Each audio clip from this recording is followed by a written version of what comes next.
Salve a tutti! In questo tutorial vedremo come disegnare un paese medievale in 4 semplici passaggi. Prima di cominciare vi chiedo di disegnare in un foglio a parte alcune torri, chiese o anche abitazioni medievali come queste che ho fatto io. Ci serviranno dopo nelle fasi del tutorial. Potete prendere ispirazione da vecchi libri, cercare su internet o inventarle anche di vostra fantasia. Detto questo possiamo cominciare.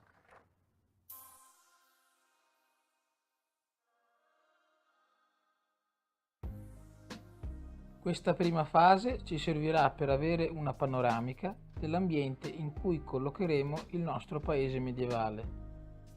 Cominciamo disegnando a matita la collina o montagna con un fiume, che sarà di notevole importanza per incrementare lo sviluppo del paese, e un po' di vegetazione.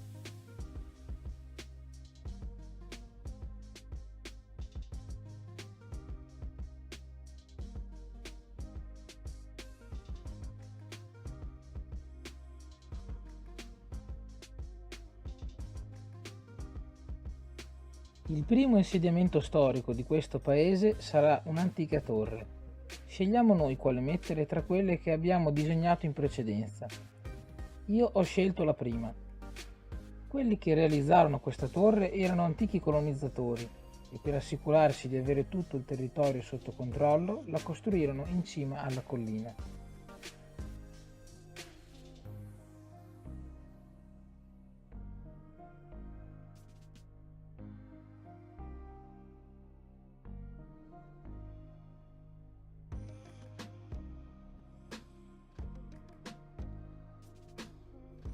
Nel giro di pochi anni, numerosi contadini vennero ad abitare quella zona, quindi disegniamo alcune case di campagna sparse per la vallata.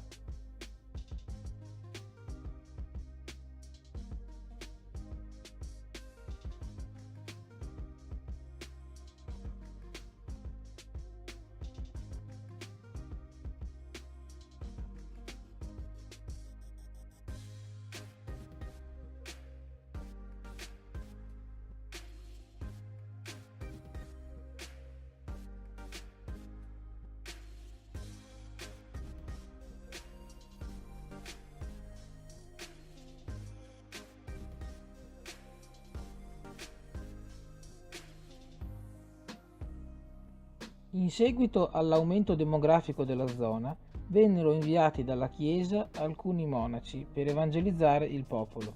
Quindi possiamo disegnare una chiesetta di campagna scegliendo tra quelle che avevamo precedentemente disegnato. Anche in questo caso io ho scelto la prima.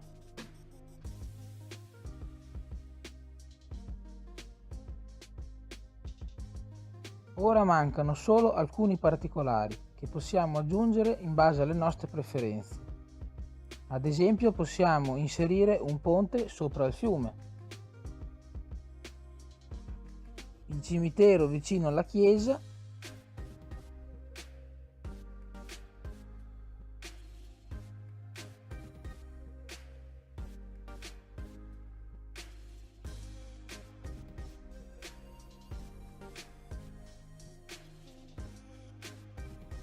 e qualche muro diroccato.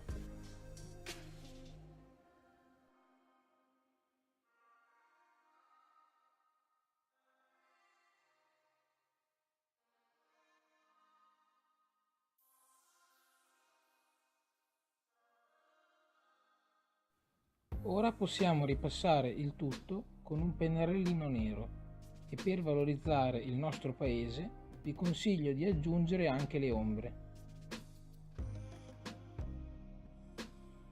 Per ottenerle dobbiamo semplicemente disegnare delle linee parallele.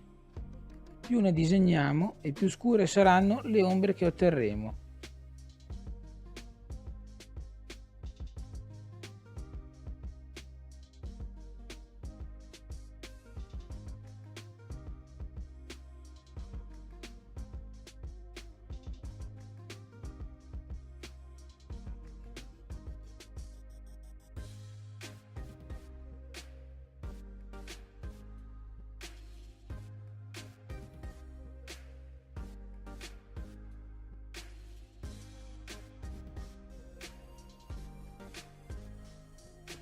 Se questo tutorial vi è piaciuto, iscrivetevi e lasciate un bel pollice in su. E se vi serve qualche chiarimento, scrivetemelo nei commenti.